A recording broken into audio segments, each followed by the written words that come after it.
প্রিয় শিক্ষার্থীবৃন্দ, আসসালামু আলাইকুম। তোমরা সবাই কেমন আছো? আশা করি সবাই ভালো আছো। আলহামদুলিল্লাহ, আমিও ভালো আছি। আজকের ক্লাসে তোমাদের সবাইকে স্বাগতম।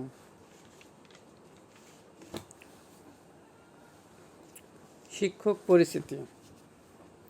রাজু আহমেদ, সহকারী শিক্ষক, বড়গাংদা মাধ্যমিক বিদ্যালয়, দৌলতপুর, কুষ্টিয়া। পাঠ পরিচিতি। শ্রেণী সপ্তম, বিষয় কৃষি শিক্ষা, অধ্যায় দ্বিতীয়, পাঠ 1 ও 2, কৃষি প্রযুক্তি। দেখো, চিত্রগুলো লক্ষ্য করো। এই চিত্রগুলো কিসের? চিত্রগুলো হলো সনাতন সেচ পদ্ধতি। সেচ যন্ত্র আবিষ্কারের আগে কৃষকরা এই সনাতন সেচ যন্ত্র ব্যবহার করেই ফসলের জমিতে পানি সরবরাহ করত। সেউতি, দোন এগুলো দিয়ে কি ফসলের জমিতে পানি দিত। কিন্তু বর্তমানে সেচ যন্ত্র অর্থাৎ কৃষি প্রযুক্তি আবিষ্কারের ফলে বা উদ্ভাবনের ফলে এই সনাতন সেচ পদ্ধতিটা লোপ পেয়েছে। এটার কৃষিক্ষেত্রে ব্যবহার নেই বললেই চলে। শিখন ফল। কৃষিতে ব্যবহৃত মাঠ প্রযুক্তিগুলো ব্যাখ্যা করতে পারবে। পানি সেচের প্রয়োজনীয়তা ও কার্যকারিতা বৃদ্ধি ব্যাখ্যা করতে পারবে। বাংলাদেশের সেচ প্রকল্পগুলোর নাম বলতে পারবে। সেচ পদ্ধতির নাম বলতে পারবে। বিভিন্ন সেচ পদ্ধতির সুবিধা ব্যাখ্যা করতে পারবে। পাঠ শিরোনাম: কৃষিতে ব্যবহৃত মাঠ প্রযুক্তি। কৃষি প্রযুক্তি কি? কৃষি কাজ এবং কৃষি প্রযুক্তি একে অপরের পরিপূরক। মূলত যেই প্রক্রিয়ায় কৃষিকাজ করা হয় তাই হচ্ছে কৃষি প্রযুক্তি। বর্তমানে কৃষিক্ষেত্রে প্রযুক্তির ব্যবহার অনেক বেশি। পানি সেচ কাকে বলে? ফসল উৎপাদনের উদ্দেশ্যে জমিতে কৃত্রিম উপায়ে পানি সরবরাহ করাকে পানি সেচ বলে। পানি সেচের প্রয়োজনীয়তা। আমরা জানি জমিতে পানির ঘাটতি হলে সেচ না দিলে ফসল উৎপাদন সম্ভব নয়। কিন্তু এই সেচের পানি অপচয় হয়। সেচের পানির উৎস ভূনিম্নস্থ হোক অথবা ভূপরস্থ হোক, সবই কোনো না কোনো প্রক্রিয়ার মাধ্যমে উত্তোলন করা হয়। এতে কৃষকের শ্রমের ব্যয় হয় এবং অর্থ ব্যয় হয়। তাই কোনোভাবেই সেচের পানির অপচয় ও অপব্যয় যাতে না হয় সেদিকে দৃষ্টি রাখতে হবে। পানির অপচয় রোধ করার মাধ্যমে এর কার্যকারিতা বৃদ্ধি করা যায়। সেচের পানির অপচয়। বিভিন্নভাবে সেচের পানির অপচয় হয়। কিভাবে সেচের পানির অপচয় হয় দেখো: 1. বাষ্পীভবন, 2. পানির অনুশ্রবণ, 3. পানি চুয়ানো। বাষ্পীভবন: সূর্যের তাপে প্রতিনিয়ত খাল, বিল, নদী, নালা থেকে যেভাবে পানি বাষ্পীভূত হচ্ছে তেমনি ফসলের জমি সেচের পানিও বাষ্পীভূত হয়। পানির এই বাষ্পীভবন রোধ করা খুব কঠিন ব্যাপার। তবে সময় মতো এবং পরিমাণ মতো পানি সেচ দিতে হবে যাতে ফসল নিজ প্রয়োজনে পানি গ্রহণ করতে পারে। পানির অনুশ্রবণ: সেচের পানি মাটির স্তর ভেদ করে সোজাসুজি নিচের দিকে চলে যাওয়াকে পানির অনুশ্রবণ বলে। অনুশ্রবণের মাধ্যমে সেচের পানির অনেক অপচয় হয়। এক্ষেত্রে নালা বা জমিতে শক্ত স্তর তৈরি করলে পানির অনুশ্রবণ রোধ করা যায়। পানি চুয়ানো: পানি চুয়ানো হচ্ছে পানির অনুশ্রবণের অনুরূপ, শুধু পার্থক্য হলো অনুশ্রবণের মাধ্যমে পানি নিচের দিকে চলে যায়, আর পানি চুয়ানো হলো ফসলের জমির এক জমি থেকে অন্য জমিতে চলে যাওয়া। এই ক্ষেত্রে কি করতে হবে? জমিতে যদি ইঁদুরের গর্ত থাকে সেই ইঁদুরের গর্ত বন্ধ করতে হবে এবং শক্ত আইল বা নালা তৈরি করতে হবে। সেচের পানির কার্যকারিতা। ফসলের প্রয়োজনের সময় সেচ দিলে সেচের কার্যকারিতা বৃদ্ধি পায়। সেচের পানির কার্যকারিতা বৃদ্ধির প্রযুক্তিগুলো হলো: সময় মতো পানি সেচ দিতে হবে, পরিমাণ মতো পানি সেচ দিতে হবে, জমির চারিদিকে ভালোভাবে আইল বেঁধে দিতে হবে, বিকেলে বা সন্ধেবেলা পানি সেচ দিতে হবে, মাটির বুনট বিবেচনা করে সেচ প্রদান করতে হবে, সেচ নালা ভালোভাবে মেরামত করতে হবে। উপযুক্ত পদ্ধতিতে সেচ দিতে হবে।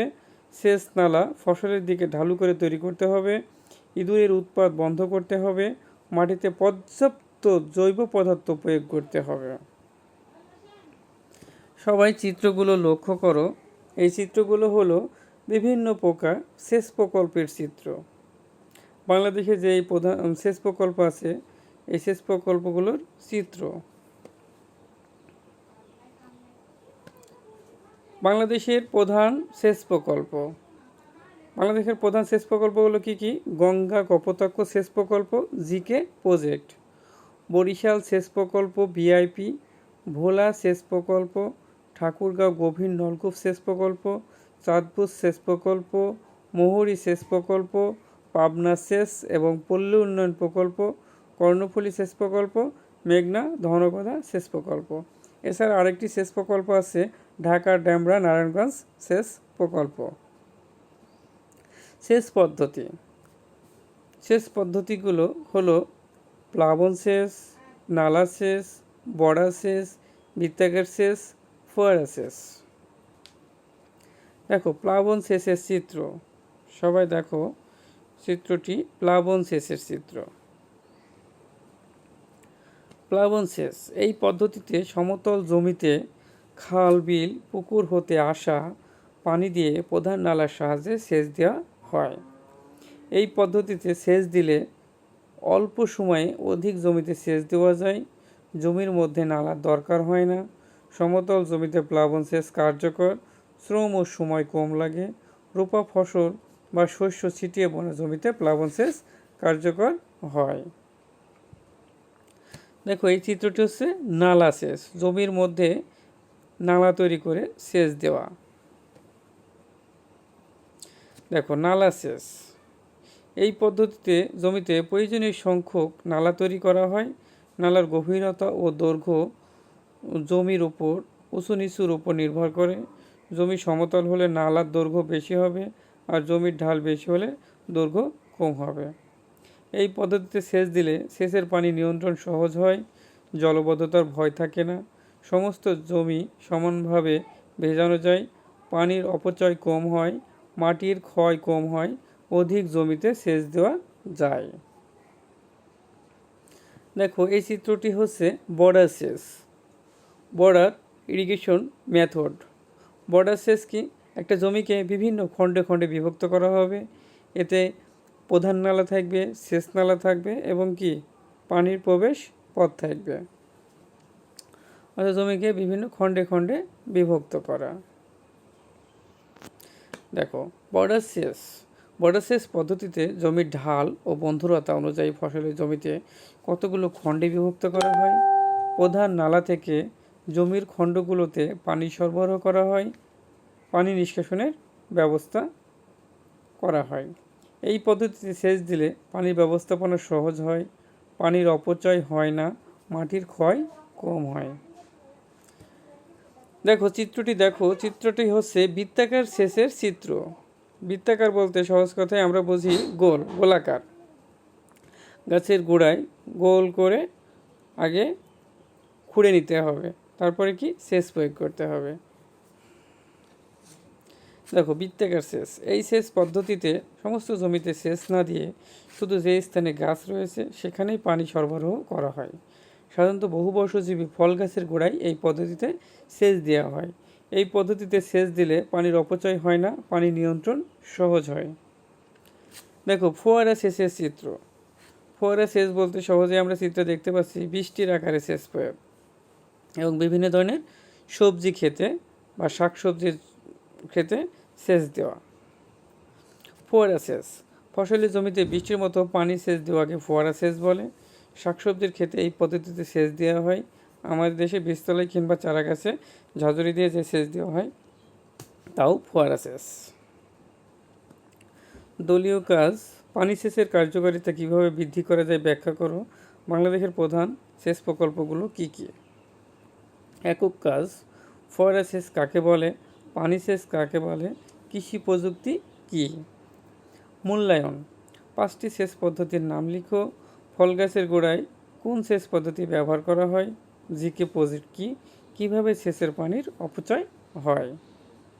আজকে ক্লাস শেষে তোমাদের সবাইকে ধন্যবাদ। সবাই ভালো থেকো, সুস্থ থেকো।